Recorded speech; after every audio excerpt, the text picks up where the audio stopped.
Já comprou todas as prendas de Natal? Lembrou-se da sua? Estamos a oferecer 40 passes anuais da Zone e um deles pode ser seu.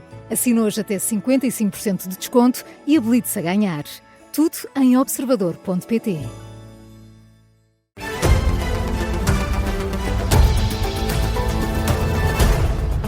Avançamos para o Jornal das 5, Vanessa Cruz, com a greve geral em destaque nesta quinta-feira. O Governo diz que só uma minoria do país parou. Os sindicatos apontam, pelo contrário, para uma das maiores greves de sempre. Já vamos ouvir um e outro lado, mas primeiro vamos à rua.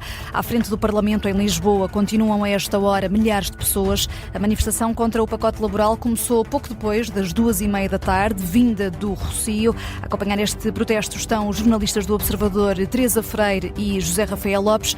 Começando por ti, Zé, a carrinha da CGTP já saiu a esta hora, mas ninguém arreda pé. Pedem o fim do pacote laboral e asseguram que vão lutar contra ele e resistir contra o Executivo. São palavras de ordem que se vão podendo escutar aqui em frente à Assembleia da República. Vários cânticos entoados, cartazes ao alto, punhos levantados. São milhares de pessoas que se vão manifestando à porta da Assembleia da República. Há também representação política junto às escadarias. Jorge Pinto e Rui Tavares, do LIVRE, juntaram-se ao protesto. Ainda estão por cá, vão falando com os manifestantes. Há pouco, ao jornalista Jorge Pinto, candidato presidencial apoiado pelo LIVRE, diz que esta greve é resultado da falta de vontade do Governo de ouvir os trabalhadores. E o Governo continua a estar apenas interessado em falar e muito pouco interessado em ouvir. Não quis ouvir os trabalhadores antes de apresentar esta proposta, continua a não os querer ouvir verdadeiramente durante a discussão da proposta e hoje, em que milhares de portugueses estão aqui na rua, muitos milhares de portugueses estão nas ruas de todo o país, o Governo continua a não os querer ouvir e, pior, continua a querer menorizar o seu papel e a menorizar até os números desta enorme adesão à greve. Jorge Pinto, candidato presidencial, junto à Assembleia da República, pelo Bloco de Esquerda. O coordenador do partido, José Manuel Pureza, apontou ao Governo, acusa-o de falta de vergonha devido ao que foi dito sobre a fraca adesão. O Governo entra no domínio da vergonha de si próprio quando diz que esta greve tem uma fraca adesão.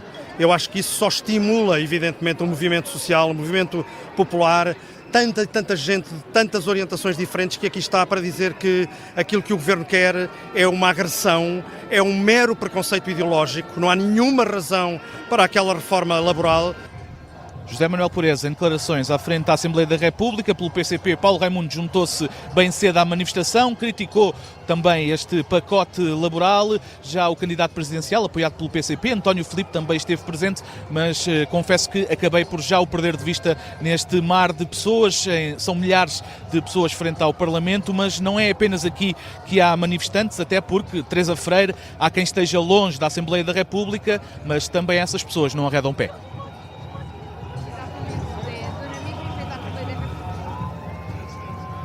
Os manifestantes estão dispersos pelas ruas à volta desta zona.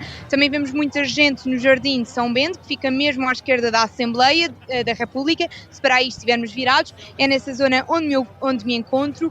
Movimento continua a haver, há algumas pessoas que já estão a dispersar, mas continuam a chegar muitas outras. Pelo menos na zona onde estou, o ambiente já não é tão acompanhado por cânticos. Percebo que junto à Assembleia da República isso já é diferente, mas é mais acompanhado por conversas entre toda a gente que aqui está, além de jovens, reformados e adultos. Vejo também muitas crianças que vieram aqui acompanhar os pais neste dia de greve geral. Tive a oportunidade de, durante este tempo que aqui estou, de falar com algumas das milhares de pessoas que estão junto à Assembleia da República, umas mais velhas, outras mais novas, e entre os diferentes motivos que as levaram a estar aqui, há uma coisa que todas têm em comum: estão revoltados com este pacote laboral, seja porque acham que os vai prejudicar a eles, seja porque acham que vai prejudicar o futuro dos filhos, dos netos ou dos jovens em geral portugueses. Os ânimos estão um pouco mais calmos aqui nos arredores, mas também começa a ficar, aliás, um pouco mais frio, daqui a pouco também começa a anoitecer, mas estes manifestantes de facto continuam sem arredar pé da Assembleia da República. Os manifestantes ao lado da Assembleia da República, nas redondezas da Assembleia da República, também à frente da escadaria, que é o palco central onde está concentrado o maior número de pessoas. São milhares a protestar contra o pacote laboral em dia de greve geral em Portugal. Reportagem do José Rafael Lopes e da Teresa Freira a acompanhar esta grande manifestação em Lisboa, neste dia de greve geral. De Lisboa vamos até ao Porto, porque há também, Laura Figueiredo, manifestação na Avenida dos Aliados. Uma manifestação que estava já a ficar com os ânimos mais calmos, mas neste momento os manifestantes começaram a dirigir-se aqui para a Praça Dom João I, onde fica o Rivoli, aqui ao lado dos Aliados, e já novamente com ânimos mais exaltados. Muitas pessoas ainda que estão revoltadas com estas alterações que o Governo quer implementar ao pacote laboral. Alguns dos manifestantes falam num retrocesso, num regresso ao tempo da ditadura e trazem cartazes que dizem, por exemplo, não deixem a Luís trabalhar, ou também queremos paz, queremos pão e o fim da exploração. Vários sindicatos que por aqui passaram, que discursaram na carrinha que aqui estava da CGTP, também chamaram mentiroso ao Ministro da Presidência e também ao Primeiro-Ministro, depois do Governo ter dito que a greve estava a ser inexpressiva. E vou agora também tentar falar aqui com um manifestante. Boa tarde, o que é que o trouxe aqui hoje? Bem, vim em prol dos meus colegas que podem estar às vezes em situações mais precárias do que eu, e também no fundo eu não concordo com esta mudança de lei que vai dar aso em que não é avaliada a capacidade ou o profissionalismo do trabalhador, mas sim a simpatia perante as empresas, porque ser despedido sem justa causa, mesmo que seja ilícito, sem haver a opção de retornar ao trabalho, acaba por ser uma injustiça das injustiças. Por isso é que eu não consigo compactuar e estou aqui de pedra e cal para apoiar para ser contra esta causa. E acredita que esta greve, esta paralisação pode trazer efeitos concretos, pode fazer o Governo recuar? É assim, espero que sim. Eu vim cumprir o meu direito e pelo menos que não haja uma injustiça com este pacote, é o objetivo. Obrigada. Fica aqui então o testemunho de um dos muitos manifestantes aqui ainda na Avenida dos Aliados, onde o trânsito continua cortado, ainda com muita gente, com apitos, cartazes, também cravos e, como dizia a Vanessa agora, as pessoas começaram a deslocar-se então aqui ao lado para a Praça Dom João I. Reportagem da Laura Figueiredo, em direto do Porto, sendo que, Laura, gostava também de perguntar como estiveste durante a manhã a fazer reportagem em diferentes setores afetados, que níveis de adesão é que foste encontrando? De manhã o cenário que encontrei, por exemplo, na estação de metro da Trindade foi algo incomum para o que costuma ser aquela estação às 7 da manhã. Só a linha amarela estava em funcionamento, apenas 4 composições por hora que faziam a ligação ao Hospital de São João e Santo Ouvido, em Vila Nova de Gaia. Portanto, foi uma adesão grande por parte dos trabalhadores do metro. As restantes linhas tinham apenas viagens nas estações que têm em comum, portanto, entre a estação de Campanhã e a da Senhora Dora, e havia lá várias pessoas de manhã que se queixavam na demora da chegada do metro e que diziam que iam chegar atrasadas ao trabalho. Também na estação de São Bento estava um cenário invulgar, a maioria dos comboios suprimidos, e durante a manhã passei também ainda na escola secundária Aurélia de Sousa, que tinha os portões abertos, mas sem aulas. Foi mesmo pedido aos alunos que regressassem a casa e por volta das 9 da manhã a escola estava já vazia, pelo que me disseram lá havia apenas 3 funcionários na escola. Já no Hospital de São João, por onde estive também esta manhã, o cenário parecia, pelo menos aparentemente, de um dia normal. Parte das consultas externas estava com bastante movimento e várias pessoas com quem falei confirmaram que conseguiram ter a consulta que estava marcada ou mesmo fazer exames, e de facto mais tarde a fonte do Hospital de São João confirmou-me que a adesão à greve neste hospital rondou os 45%, Vanessa. Ponto de situação aqui feito pela Laura Figueiredo, a partir do Porto. O secretário-geral da CGTP, Tiago Oliveira, aponta para que 3 milhões de cidadãos tenham aderido à greve, 3 milhões de trabalhadores, uma paralisação que classifica de histórica. É talvez a maior greve geral de todos os tempos. Isto tem um significado porque os trabalhadores sentem já hoje em dia as dificuldades da sua vida. As dificuldades que hoje a atual legislação laboral já lhes coloca, e estão atentos percebem bem o conteúdo deste pacote laboral e o significado que o mesmo teria se alguma vez fosse implementado. O secretário-geral da CGTP a enfatizar que os trabalhadores mostram com esta greve como rejeitam o pacote laboral do Governo. E precisamente pelo Governo, duas vozes já se fizeram ouvir, de um Ministro e do Primeiro-Ministro. Luís Montenegro desvaloriza esta greve geral. Foi depois da reunião do Conselho de Ministros na residência oficial em São Bento, acompanhado pela Ministra do Trabalho, Rosário Ramalho. Foram poucas as palavras de Luís Montenegro e, sobretudo, para dar a ideia de que o país não parou. Uma coisa muito rápida. O país está a trabalhar e há uma parte do país que está a exercer o seu legítimo direito à greve. A parte que está a exercer o seu legítimo direito à greve é a parte minoritária, a parte largamente maioritária está a trabalhar e nós estamos também a trabalhar. O Primeiro-Ministro a dizer que foi uma minoria a fazer a greve geral. Antes, no mesmo tom, tinha sido o Ministro da Presidência, António Leitão Amaro, a classificar esta paralisação de inexpressiva. O nível de adesão no conjunto do país à greve geral é inexpressivo. Em particular, no setor privado e no setor social, a grande maioria dos portugueses está a trabalhar.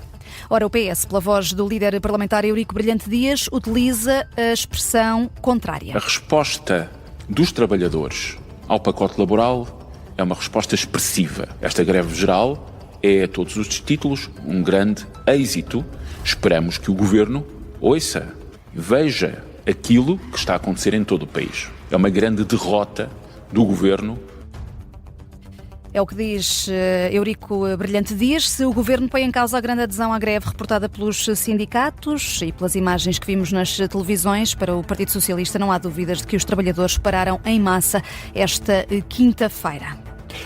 Enquanto há, como já ouvimos, candidatos presidenciais na manifestação da greve geral, outros estão a participar na terceira edição do Dia da Democracia no Tagus Park, em Oeiras. António José Seguro foi o primeiro. Diz que a greve geral desta quinta-feira poderia ter sido evitada e que a proposta do Governo não dignifica os trabalhadores. Por isso, o candidato presidencial apoiado pelo PS deixa um apelo. O que o país não precisa neste momento é de instabilidade social e, portanto, o Governo tem que ter mais bom senso e humildade para perceber que criou um problema e que se meteu nesse problema e que agora a melhor maneira de o fazer democraticamente é retirar a sua proposta.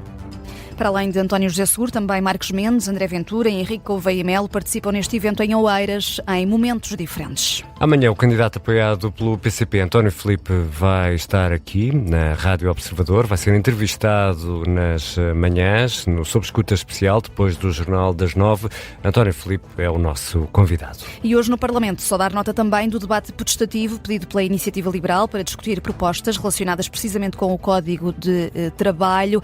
A bancada do PSD teceu críticas ao líder parlamentar do PCP, Paula Santos, tendo em conta que apareceu hoje para trabalhar no Parlamento. Vamos até lá em direto na edição das 6. E neste dia de greve geral, o Governo avança com 14 medidas na área da Justiça. Estão a ser anunciadas precisamente a esta hora, Ricardo, na conferência de imprensa pós-Conselho de Ministros. O combate às manobras dilatórias é uma das prioridades. O Governo quer criar uma nova categoria de multa para atos manifestamente dilatórios, ou seja, aqueles atos que são interpostos para atrasar os processos judiciais. Adere com esta medida a uma proposta do Conselho Superior da Magistratura. Está aprovado também neste Conselho de Ministros o novo regime de perda alargada que resulta de regras europeias. A ministra Rita Júdice, ministra da Justiça, aposta ainda na eficiência dos processos de crimes económico-financeiros e no combate à violência doméstica. É de resto uma das prioridades que definiu na abertura do ano judicial. E há outras notícias a marcar a tarde desta quinta-feira, 11 de dezembro.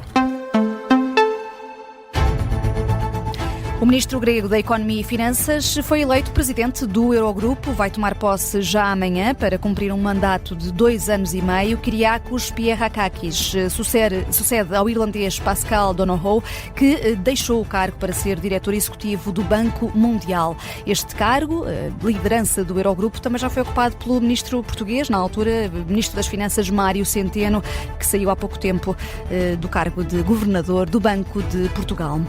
O Prémio Pessoa, também em destaque, a escritora Lídia Jorge é a vencedora este ano, um prémio de 70 mil euros que visa reconhecer a atividade de portugueses com um papel significativo na vida cultural e científica de Portugal. Lídia Jorge, 79 anos, tem também assento no Conselho de Estado. A escritora já publicou mais de 20 obras, a mais recente, Misericórdia, sobre a mãe que morreu durante a pandemia num lar, um livro que também já foi premiado. Edição 39 do Prémio Pessoa, a primeira depois da morte do criador deste prémio, Francisco Pinto Balsemão. A GNR interceptou 2 embarcações com 39 migrantes a bordo, incluindo menores, ao largo da província espanhola de Almeria. A primeira embarcação, que estava em avançado estado de degradação, tinha 22 migrantes. Na segunda, viajavam outros 17, incluindo 4 menores. As autoridades não revelaram as nacionalidades destes migrantes, que seguiam em 2 embarcações interceptadas pela GNR. Vanessa Cruz vai regressar às 5h30 para atualizar as notícias.